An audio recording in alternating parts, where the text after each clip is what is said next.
ফেসবুকের pay out account verification.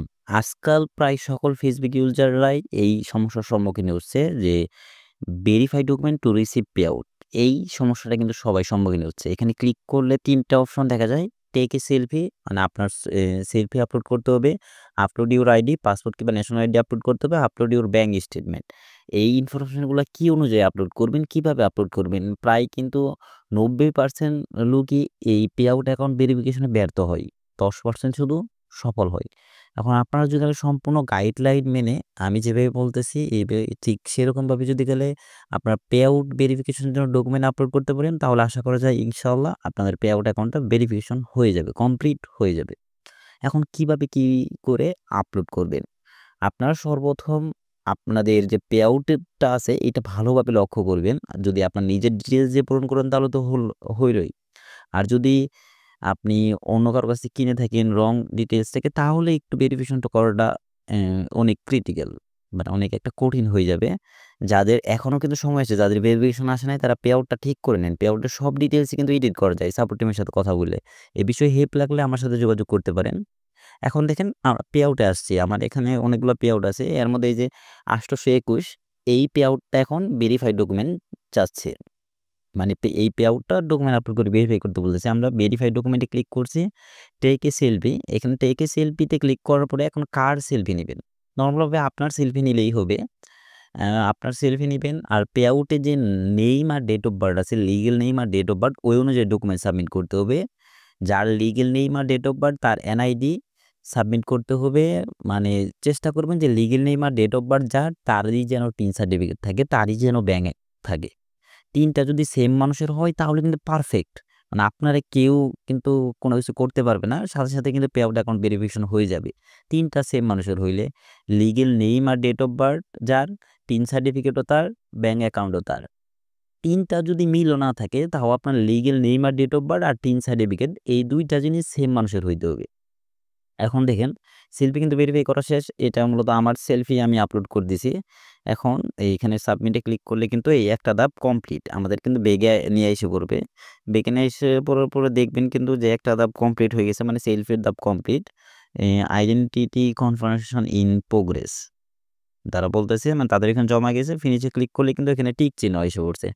বেগে দিয়ে যদি আবার আসে তাহলে ২ টা অপশন শো করবে। এরপর হলো আপলোড ইউর আইডি। ২ নম্বর অপশনটা হলো upload your ID we accept government issues IDs only. মানে সরকার কর্তৃক যেই আইডিগুলো আছে শুধুমাত্র সেগুলোই কিন্তু অ্যাকসেপ্ট করবে। এমনি যে লক হয়ে গেলে যে ওইখানে যে student card, e-card, temporary ID card এগুলা অ্যাকসেপ্ট করে এখানে কিন্তু এগুলো অ্যাকসেপ্ট করবে না। এখানে যে ন্যাশনাল আইডি যাদের পাসপোর্ট আছে তারা মাস্ট বি পাসপোর্ট দিবেন, যাদের নাই তারা এনআইডি দিবেন ন্যাশনাল আইডি। দেখেন পাসপোর্টে ক্লিক করছি তারপরে এখানে কিন্তু তারা শুধু ফ্রন্ট পেজের পিকচারটা নিবে এটা বলছে। আর এই ডকুমেন্টটা তারা ১০ বছর তাদের ওইখানে সার্ভারে রাখবে।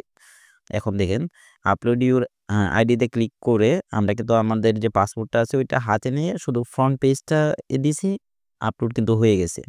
এখন থাকলো কি ২ টা অপশনে চলে গেছে। বেগে আসার পর ২ টা অপশনে চলে গেছে। এখন থাকলো আপলোড ইউর ব্যাংক স্টেটমেন্ট। এই ব্যাংক স্টেটমেন্টটা কিভাবে দিবেন? ব্যাংক স্টেটমেন্ট ২ টা পৃষ্ঠা এই যে দেখেন ২ টা পৃষ্ঠা করছি। ২ পৃষ্ঠার ব্যাংক স্টেটমেন্ট দিয়েছি। ১ম পৃষ্ঠাতে ১ম দিয়েছি, ২য় পৃষ্ঠায় ২য় দিয়েছি।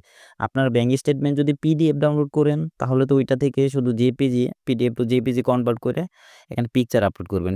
ব্যাংক স্টেটমেন্ট যদি আপনাদের দেয় মানে প্রিন্ট কপি দেয় তাহলে ওইটা আপনি পিকচার তুললে আপলোড করতে পারবেন। আপনার ১ পেজও দিতে পারেন, ২ পেজও দিতে পারেন। আমি বলব যে ২ পেজে দিবেন।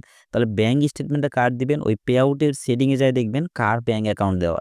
সেম টু সেম ওই ব্যাংকেরই স্টেটমেন্ট দিতে হবে। সেম টু সেম ওই ব্যাংকেরই স্টেটমেন্ট দিতে হবে। ফেজ আপনি যারই দেন, আপনি চেষ্টা করবেন আপনার পে আউট অ্যাকাউন্টে যে লিগ্যাল নেম আর ডেট অফ বার্থ দেওয়া আছে, আপনার পে আউট অ্যাকাউন্টে যে লিগ্যাল নেম আর ডেট অফ বার্থ দেওয়া আছে তার ফেজ দিবেন আর তার ডকুমেন্ট আপলোড করবেন। আবারও বলতেছি আপনার পে আউটে যার লিগ্যাল নেম আর ডেট অফ বার্থ দেওয়া আছে তার আপনি ফেজ দিবেন আর তার ডকুমেন্ট সাবমিট করবেন। আর ব্যাংক অ্যাকাউন্ট যেটা দেওয়া আছে ওইটারই স্টেটমেন্টটা আপলোড করবেন। স্টেটমেন্টে দেখবেন ব্যাংকের নাম, আপনার ব্যাংক অ্যাকাউন্ট নাম্বার, আপনার নাম, ঠিকানা সব যেন ঠিকভাবে দেখা যায়। দেখেন পে আউট এই যে দেখেন এখানে লিগ্যাল নেম কিন্তু এমনি আলমন জয় দেওয়া মানে আমারই দেওয়া। ব্যাংকে ৩ সার্টিফিকেটও সেম আমারই। ব্যাংক অ্যাকাউন্টও সেম আমারই। এখন দেখেন আপনাদের সামনে আবার ফিরে আসছি। এই যে আমরা যে করলাম তার কিন্তু বলছে ২ থেকে ৩ দিন সময় লাগবে ২ দিন পরে। সেম ২ দিন পরে দেখি যে সকাল মানে বহু সকাল এসএমএস আসছে যে Meta payout you can earn and receive again, you can earn and receive again.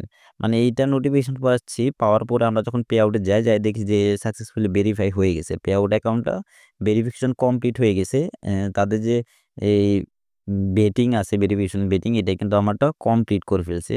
এই যে এখানে দেখেন, আমরা কিন্তু আগেও বলছিলাম এই যে পে আউটের আইডিটা আপনারা আগে লক্ষ্য করেন। আগে লক্ষ্য করে কিন্তু এখন চেক দিন যে আগে কত তারিখ ছিল, ৫ তারিখ ছিল আগের পে আউট আইডিটা, এখন ৭ তারিখ। এখন পে আউট আইডিটা সেম পে আউট আইডিটাই কিন্তু আ আমরা কিন্তু এখন ভেরিফিকেশনটা কমপ্লিট করে ফেলছি। এইখানে Facebook আমার ২ টা অ্যাপ, একটা ক্লোন আছে। এখানে অনেক সময় দেখা যায় Facebook এই হয়, নেট সমস্যা হয়। কাজ করে না, বারবার একই পেজে ঢুকলে বের হইলে এরকম সমস্যা Facebook এর সম্মুখীন হওয়া যাইতেছে। তো আমি এই যে আরেক অ্যাকাউন্টে ঢুকলাম, এই দেখেন পে আউটে ক্লিক করব। ক্লিক করার পরে আমরা এখন আপনাদের দেখাই দিতেছি যে লাইভে যে আমাদের যে পে আউটটা যে ঠিক করছে, এখন দেখেন যে এই যে দেখেন ৮২১ ৮২১ এই এমডি জয় ৮২১ যে পে আউট অ্যাকাউন্টটা আছে, এটা এখন লক্ষ্য করেন। এটা লক্ষ্য করে দেখেন যে এখানে কিন্তু ভেরিফিকেশন চাচ্ছিল। এখন দেখবেন যে এখন আর ভেরিফিকেশন নাই। এই ভেরিফিকেশন অপশনটাই চলে গেছে, মানে ভেরিফিকেশন কমপ্লিট হয়ে গেছে। এই যে দেখেন, এই আগেরবার যখন দেখছেন তখন কিন্তু চেক দিছিলেন। এই সেম দেখেন আগের ভিডিও অনুযায়ী, আগের টোক অনুযায়ী মিলাই দেখবেন। এই যে দেখেন ওই ব্যাংক অ্যাকাউন্ট যার তারই স্টেটমেন্ট দিছিলাম এখানে। আর এখানে টিন সার্টিফিকেট আর এই যে লিগ্যাল ফুল নেম আর ডেট অফ বার্থ, এটা সেম একজনেরই ছিল। যার ছিল তার ফেস দিছে আর তার ডকুমেন্ট আপলোড করছি। আর এই বিষয়ে আরো কোনো বিষয় জানার হইলে, আরো কোনো বিষয় ক্লিয়ার করতে হলে আপনারা সরাসরি, মানে ডিরেক্ট নয়, সরাসরি WhatsApp এ যোগাযোগ করবেন, সরাসরি।